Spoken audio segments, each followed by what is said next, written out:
I think that the Trump administration's position toward Ukraine is disgraceful. I think the effort to force Ukraine into a surrender deal with Putin is shameful. I think the effort that Putin and Trump are making to profit off the misery and death of the Ukrainian people is a historic error and corrupt to the nth degree. And so I believe Ukraine is fighting for our democracy and our values of freedom and civilization on the front lines, losing. This may look like a clash of personalities at an international forum, but it's actually a confrontation over the future architecture of Western power. What's really being tested here is whether democratic alliances are guided by shared principles or reshaped by domestic political backlash. This raises broader questions about how cultural divisions inside the United States influence global security commitments. In this video, we'll break down how one exchange at the Munich Security Conference reveals a widening rift over Ukraine, NATO, and the meaning of democratic leadership. Secretary Clinton, so thank you for that. And you got. You really mean that? Yes, I do. I do, and you got several rounds of applause there. But I'm really interested in the line that our discussion is having already, which is a battle within the West between conservatism and liberalism. But I don't think we would be having this discussion at all if it weren't for some of the positions the US administration has taken. And let me take one of them, which is Ukraine, which is obviously at the center of the Munich discussions in the past couple of years. And the line that the Trump administration has taken in trying to resolve the Ukraine conflict following Russia's invasion of Ukraine, and its apparent thrust to accept Russia's territorial encroachment on Ukraine. And to you, I absolutely, I understand, and we've had various versions of it already, your characterization of a clash between conservative and liberal values being, at the heart of what's going on in the West. But in this particular one, a security issue, one that involves international law, whether countries still respect those international laws laid down after the Second World War, do you think that that brings a new rift within the West?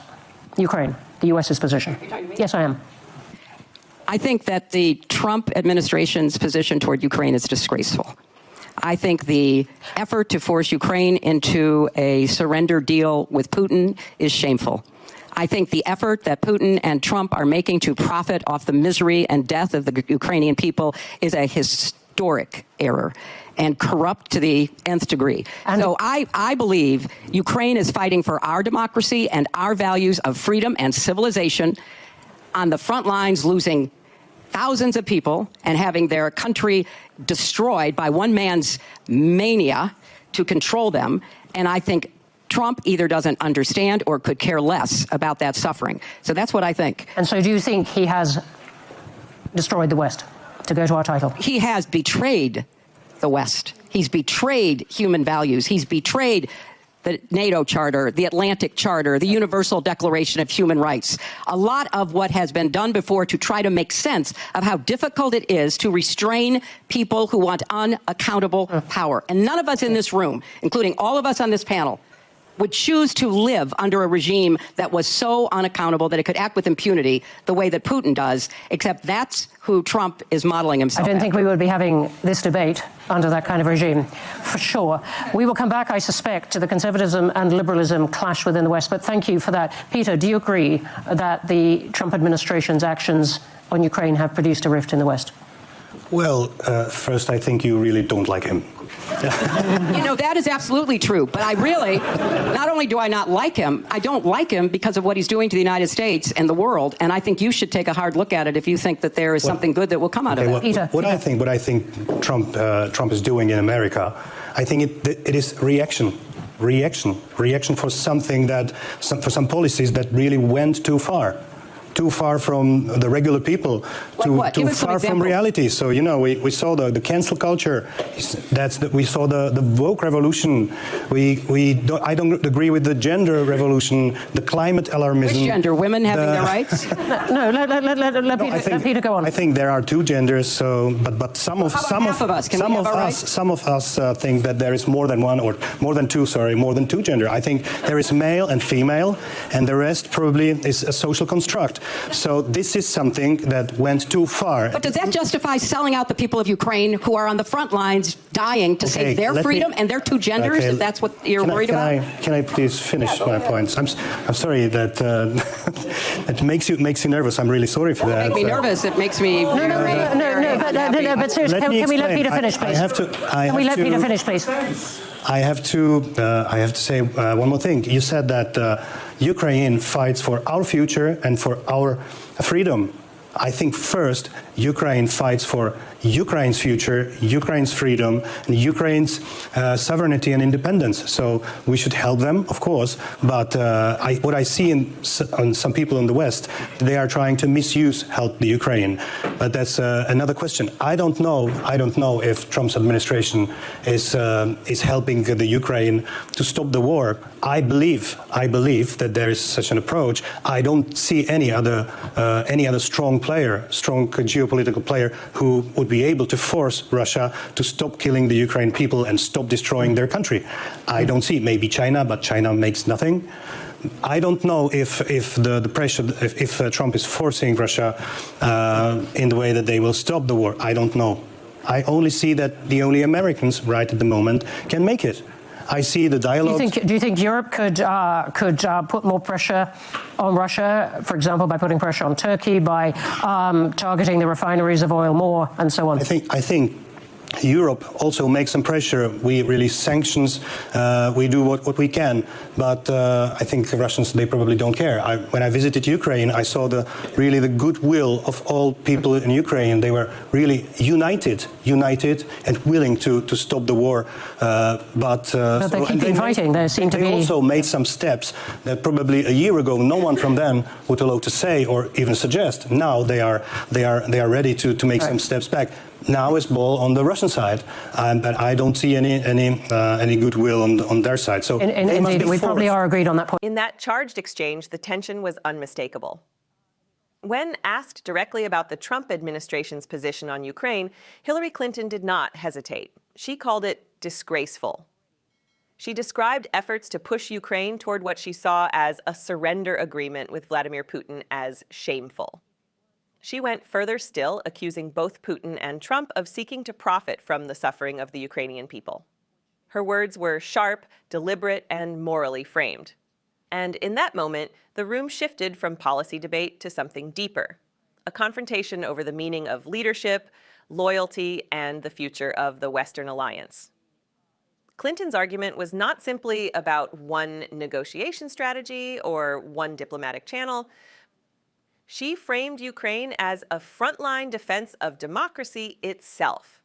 A nation, in her telling, standing between freedom and unchecked power. She invoked the post-World War II order, the international laws meant to restrain territorial conquest, the charters and declarations designed to prevent exactly the kind of aggression unfolding in Eastern Europe. For her, the stakes were existential. If those principles erode, the architecture of the modern world begins to crack.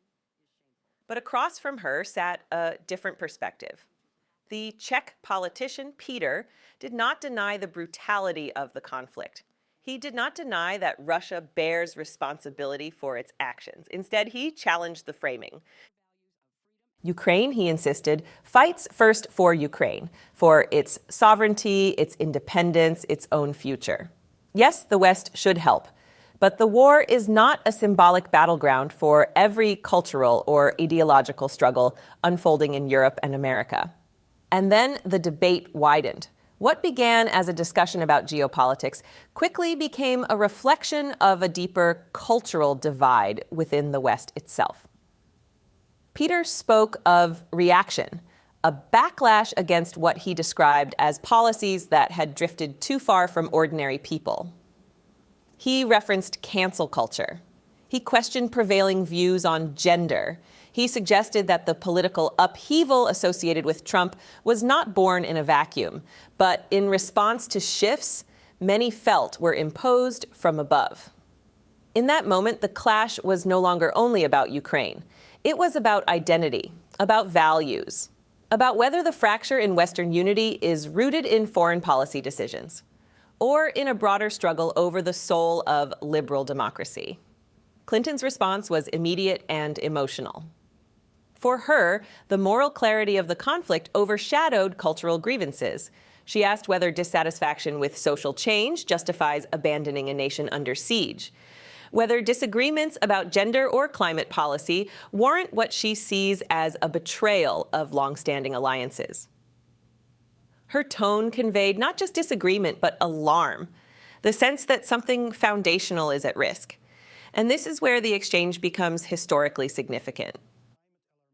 For decades, the Western alliance operated on a relatively stable consensus that borders should not be redrawn by force, that democratic nations stand together, that power must be constrained by law. The debate in that hall revealed that consensus is no longer assumed. It must be defended and even defined anew. Peter's argument carried its own realism. He acknowledged that Europe has imposed sanctions. He admitted that Russia shows little goodwill. He questioned whether anyone besides the United States has the leverage to bring Moscow to the negotiating table. In his view, dialogue, however imperfect, may be the only tool available. He did not praise Putin. He did not celebrate conflict. He simply expressed doubt that isolation alone will end it. And therein lies the rift. Is engagement a strategy of peace or a concession to aggression? Is compromise a pragmatic necessity or a moral failure? These are not abstract academic questions. They shape the lives of millions. They determine whether alliances endure or unravel. What this confrontation exposed is not merely disagreement between two political figures. It revealed the strain inside the Western project itself. A project built on shared principles, now tested by divergent interpretations of those principles. Clinton framed Trump as modeling unaccountable power, aligning rhetorically with a leader she views as acting without restraint. Peter framed Trump as a reaction to policies that alienated citizens. Both narratives carry weight with different audiences. Both speak to anxieties that define our time. But beneath the rhetoric lies a sobering truth. Democracies are strongest not when they silence disagreement, but when they confront it openly. The health of the system depends on debate, on scrutiny, on the willingness to argue fiercely, yet remain bound by constitutional order and shared institutions. The question facing the West is not only how to end a war, it is how to preserve coherence in an era of fragmentation, how to balance moral conviction with strategic calculation, how to defend sovereignty abroad while maintaining unity at home. History will judge the decisions made in this period. It will assess whether leaders acted with wisdom or with short-sightedness, whether alliances adapted or fractured. But one thing is certain. Moments like this matter. Words spoken in public forums ripple outward. They shape perception. They signal priorities. They reveal fault lines that may define the next generation of politics. The debate over Ukraine is not simply about territory. It is about credibility, about whether international norms still hold meaning, about whether democracies can reconcile internal division while confronting external challenges.